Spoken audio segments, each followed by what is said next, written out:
2024 లేదా 25లో డిగ్రీ లేదా బీటెక్ చదివారా? సాఫ్ట్‌వేర్ జాబ్ కోసం ఎదురు చూస్తున్నారా? అయితే కోడ్ జ్ఞాన్ 100 డేస్ కోర్సులో చేరండి, జాబ్ సాధించండి. నమస్తే, బ్లాక్ అండ్ వైట్కి స్వాగతం.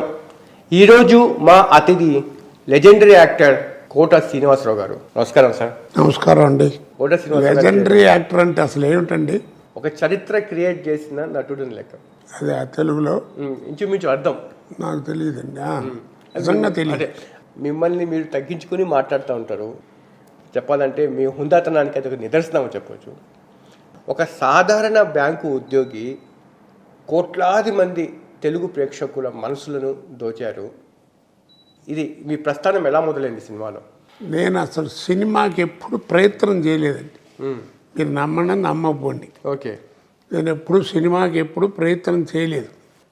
అంటే నాకు ఈ భయం, ఏదైనా నలుగురితో చక్కగా బ్యాంకులో పనిచేస్తున్నాం, 10 మందితో మంచి ఉద్యోగం, పిల్ల జల్ల అంతా బాగానే ఉన్నాం హాయిగా, ఎందుకు దీన్ని పాడు చేసుకోవడం? తీరా వెళ్ళి అక్కడికి వెళ్ళిన తర్వాత ఏమంటే వేషం ఉందంటే కింద పోయి చూసి నీ మొహం ఎప్పుడన్నా అద్దంలో చూసుకున్నా ఉంటారా అంటారేమో అని భయం. అది నాకు అనిపించుకోవడం నాకు ఇష్టం లేదు. చక్కగా నాటకాలు నాకు మొదటి నుంచి అలవాటు. 26 సంవత్సరాలు నాటకాలు వేశాను. ఓకే. అంటే ఒక 20 సంవత్సరాలు గట్టిగా మంచి మంచి వేషాలు వేసి పేరు తెచ్చుకున్నాను. జంధ్యాల గారు నాకు బెజవాడ నుంచి బాగా చిన్నప్పటి నుంచి బాగా తెలుసు, కాలేజీ రోజుల నుంచి. సుబ్బరాయ శర్మ గారు, జంధ్యాల గారు, ఇలా చాలామంది, శ్రీదత్ గారు, వీళ్ళందరూ కూడా నాకు బాగా పరిచయం. సుత్తి వీరభద్రరావు, వీళ్ళందరూ. ఓకే.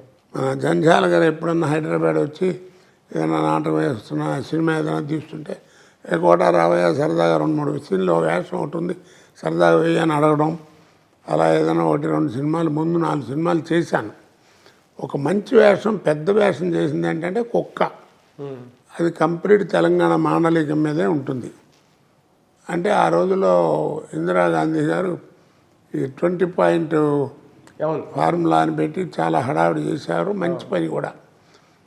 దానికని ముందు అసలు నన్ను సెలెక్ట్ చేశారు. దాంట్లో నేను దేశరాజ హనుమంతు గారు, నేను, సుబ్బరాయ శర్మ గారు, ఇంకో ఇద్దరు, తర్వాత మన తెలంగాణ శకుంతల గారు అన్న పోయింది పాపం ఆవిడ, ఇలా చాలామంది, దేవదాస్ కనకాల గారి భార్య లక్ష్మి గారు, వీళ్ళందరూ కూడా యాక్ట్ చేసేవారు. అలా అలా అలా సినిమా అంతా వచ్చిందండి. సరే, తర్వాత నా జీవితం ఏంటో మీ అందరికీ తెలిసిందే. 20 గంటల పాటు మీరు ఎక్కువగా పనిచేసేవాళ్ళంట. ఉదయం 6 గంటలకి వెళ్ళి రాత్రి 2 గంటలకి కొంచెం పెరుగన్నం తిని పనుకునేవాళ్ళు. అంత పనిచేశారు. అలా అలా పరిగెత్తు ఉన్నప్పుడు ఫ్యామిలీ లైఫ్ని ఎలా బ్యాలెన్స్ చేశారు సార్? అదే కదండి, మీకైనా నాకైనా ఎవరికైనా ఆర్టిస్ట్కి టైం వస్తే టైం ఉండదు. అప్పుడు కనుక ఏంట్రా ఈ గోల, ఇప్పుడేంటి పని చేయటం, రేపు చేసుకోవట్లని బతికిచ్చామనుకోండి, ఉన్నది కాస్త పోద్ది. పని చేశాను రోజుకి 20 గంటలు కాదు, రోజుకి 3 స్టేట్లు పనిచేశానండి. కాబట్టి ఆర్టిస్ట్కి టైం వస్తే టైం ఉండదు, లైఫ్ కూడా వాడి చేతిలో ఉండదు. సార్, మీ జీవితం నుంచి కూడా చాలామంది తెలుసుకోవాల్సింది, నేర్చుకోవాల్సింది ఉంది. నిజంగా చాలా ఎంత గొప్ప వ్యక్తి అంటే కోట శ్రీనివాసరావు గారు. సార్, భార్య భర్తలు ఎలా ఉండాలి, ఆ అన్యోన్యత, ఎంత ప్రేమగా చూసుకోవాలి భార్యకి అనేది చాలామంది మిమ్మల్ని ఉదాహరిస్తూ ఉంటారు సార్. ఎందుకు వచ్చింది అసలు వాళ్ళకి ఆ ప్రశ్న? అంటే భార్యకి బాగలేకపోయినా కూడా ఒక దశలో బాగా చూసుకోవడము, చంటి పిల్లలాగా మీరు ఆమెని చూడడము. 1968లో నాకు మ్యారేజ్ అయింది. 73లో ఆ డెలివరీలో ఉన్నప్పుడు, డెలివరీ అయిన రోజులు 21 రోజులు ఎంత అంటారే, ఏదో 2 నెలలు ఏదో ఆ టైంలో మా అత్తగారు పోయింది. ఆ పోయినప్పుడు మా ఆవిడకి కొంచెం షాక్లా వచ్చింది. మనకు తెలియదు అప్పుడు. 73 అంటే నేను మా ఆవిడ మేమే కదా అప్పుడు. వైద్యం కూడా ఇంత డెవలప్ అయ్యి ప్రతివాడు వైద్యం గురించి మాట్లాడే రోజులు ఎక్కడున్నాయి. She has become a psychiatric patient. She doesn't know who am I for 30 years. ఎవరో క్లోజ్గా ఉండే ఫ్రెండ్స్కి, నాతో నాటకాలు వేసిన వాళ్ళకి మా గురువులకి వాళ్ళకి తెలిసి తప్ప బయట వాళ్ళకి ఎవరికి తెలియదు, నేను చెప్పను కూడా. ఇప్పటికి కూడా ఇప్పుడు కొంచెం కూతురుపడి కాస్త ఏదో పెద్ద వయసు వచ్చింది 72 దానికి ఏదో మాటలు ఉంటే బాగుండకపోవటం చేయటం ఇది సహజం కదా, వయసును బట్టి వచ్చేవి. మరి నేను ఓర్పుగా ఉన్నాను, నన్ను అందరూ తిడతారు ఏమై అట మాట్లాడుతుంటే ఊరుకుంటావు ఏంటని. ఊరుకోక ఏం చేస్తాం? ఒక్కటే గుర్తుంచుకోండి సార్, ట్యూబ్లోంచి బయటకు వచ్చిన ట్యూబ్లోంచి బయటకు వచ్చిన పేస్ట్ని గుమ్మం దాటెళ్ళినటువంటి సంసారాన్ని ఎవడు వెనక్కి లాక్కులాడాడు. మా వీక్షకులు ఇది చాలా వాల్యూడ్, జీవితాన్ని మదించి తెలుసుకొని సమాజాన్ని ఇంత దూరం నుంచి అర్థం చేసుకున్న గొప్ప వ్యక్తి చెప్తున్న మాటలు ఇవి. ప్లీజ్ ఒకసారి వినండి. ట్యూబ్లోంచి బయటకు వచ్చిన పేస్ట్ని గుమ్మం దాటెళ్ళినటువంటి సంసారాన్ని ఎవడో వెనక్కి తీసుకురాలేడు. కోర్టులో కూడా నువ్వు విడాకులకు వెళ్ళినప్పుడు 6 నెలలు 7 నెలలు టైం ఇస్తారు. ఆలోచించుకోండి, చక్క ఎందుకు విడిపోతారు, పిల్ల పాపలతో చక్క హాయిగా ఉండండి అని చెప్తారు. కాబట్టి మనం ప్రయత్నం చేస్తామే తప్ప వాళ్ళిద్దరి మధ్యన ఎవరికి తెలుస్తుందండి? భార్యాభర్త మధ్యలో ఏం గొడవ ఉందని మనం ఏమైనా చూసామా? ఏదో ఇంగ్లీష్లో ఇప్పుడు కొత్తగా మాట్లాడుతుంటారు. 2-3 పిల్లలు పుట్టిన తర్వాత విడాకులు ఏమిటంటే ఏదో మైండ్ సెట్ కలవట్లేదంట. ఏమిటి కలిసేది? 3 పిల్లలు పుట్టేదాకా 2 పిల్లలు పుట్టేదాకా తెలియదా? ట్యూబ్లోకి మళ్ళీ ఎక్కించాలనుకుంటే చేతికి అంటుంది తప్ప అది లోపలికి వెళ్ళదు. అట్లాగే ఈ సంసారం కూడా బయటికి అల్లరైపోద్ది తప్ప లోపల రాలేదు. కాబట్టి అది జాగ్రత్తగా ఉంచుకోవాలి. నా రెండో కూతురు షీజ్ ఎంకామ్ ఎంఈడి బెజవాడలో. నేను ఎప్పుడు రిక్షా ఎక్కలేదు, సరదా రిక్షా ఎక్కుదామని మా శంకరం మా తమ్ముడు గారి కూతురు, అక్కడ మా అక్కయ్య గారికి మా చెల్లెళ్ళ కూతుళ్ళు అందరూ కలిసి రిక్షా ఎక్కి సరదాగా వెళ్దామని. బెజవాడ బాగా ఐడియా ఉందా మీకు? అవును సార్, నేను విజయవాడ పనిచేశాను. ఆ లో బ్రిడ్జ్ ఉంది కదా, వీళ్ళు 1 టౌన్ నుంచి 2 టౌన్ వెళుతున్నారు. ఆ ఎదురుకుండా వచ్చే లారీకి ఏదో బ్రేక్ ఫెయిల్ అయిందట.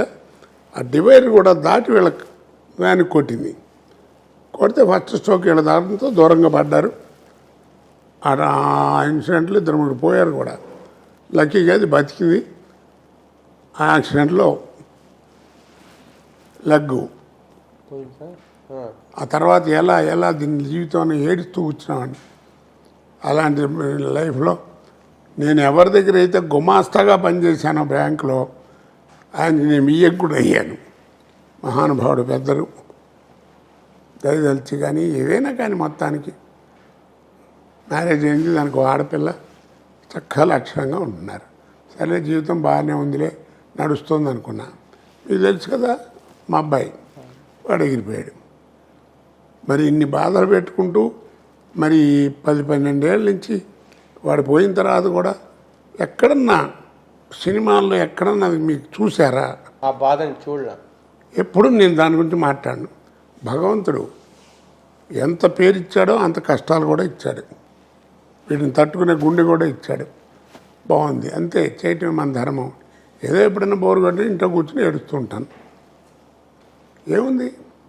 ఇప్పుడు చూడండి సార్, మీరు కూడా వీక్షకులకు నేను చూస్తున్నా చూడండి, ఈయన స్టార్డమ్ అనుభవించారు. ఆ రోజుల్లో 30 సంవత్సరాలు 25 సంవత్సరాల క్రితమే ఒక టాప్ హీరోకి ఎంత క్రేజ్ ఉండిందో ఒక కోట శ్రీనివాసరావులో అంతే క్రేజ్ ఉంది. కానీ ఆ సమయంలో మీకు పెళ్లి చేసుకోమని చెప్పి ఎవరు చెప్పలేదు సార్ యాక్చువల్గా? అంటే మీకు కేవలం ఆ ప్రేమ వల్లే అలాంటి? ప్రేమ కాదండి, మన బాధ్యత అది. ఏ క్యాస్ట్లో అయినా సరే, క్రిస్టియానిటీలో అవనండి, ముస్లిమిజంలో ఎవరైనా సరే, పెళ్ళాన్ని ధర్మంగా చూసుకో. నీ ఏడుపు నువ్వు ఏడు, బయట ఏమన్నా ఏడిస్తే ఎవడేమండి. సార్ మీకు మరో జన్మ అంటూ ఉంటే మళ్ళీ ఇండస్ట్రీలోనే తెలుగు కోట శ్రీనివాసరావు అని పుట్టాలనుకుంటారా, లేకపోతే వద్దనుకుంటారా ఈ ఇండస్ట్రీలో? చక్కగా ఇప్పుడు నాకు ఏ రకంగా జీవితం ఇచ్చారు, చక్కగా కష్టాలు కొంచెం తగ్గించేయి ఏమండి, మనిషిగా చక్కగా సుఖపడుతూ 10 మందికి ఉపకారం చేసేటువంటి మనిషిగా బతకాలన్న నా ఉద్దేశం. ఇంకో జన్మ అంటూ ఉంటే, ఒకవేళ ఆ జన్మ నిజంగా ఇస్తే అలా బతకాలంటే నేను ఎలా ప్రవర్తించాలి, సద్వాక్కు సత్ప్రవర్తన అన్నీ కలిగి ఉండాలి నేను. అది కూడా నాకు చక్కగా ప్రసాదించి చక్కగా నన్ను కాపాడమని భగవంతుని కోరుకుంటాను. ధన్యవాదాలు సార్. సుమన్ టీవీ ద్వారా నాకు నా మనసులో ఉన్నటువంటి భావాలు మంచో చెడ్డో 40 సంవత్సరాల నుంచి నన్ను పోషిస్తున్న మహానుభావులు ప్రజలందరికీ చెప్పుకునే అదృష్టాన్ని కలిగించినందుకు గాను మీ సుమన్ టీవీకి ధన్యవాదాలు చెప్పుకుంటూ సర్వే జన సుఖినో భవంతు. ఇది కోట శ్రీనివాసరావు గారు జరిగిన బ్లాక్ అండ్ వైట్. మరో అతిథితో మళ్ళీ కలుద్దాం. చూస్తూనే ఉండండి సుమన్ టీవీ. సుమన్ టీవీలో మీ పర్సనల్ అండ్ బిజినెస్ ప్రమోషన్స్ కోసం కింది నెంబర్కి కాంటాక్ట్ చేయండి.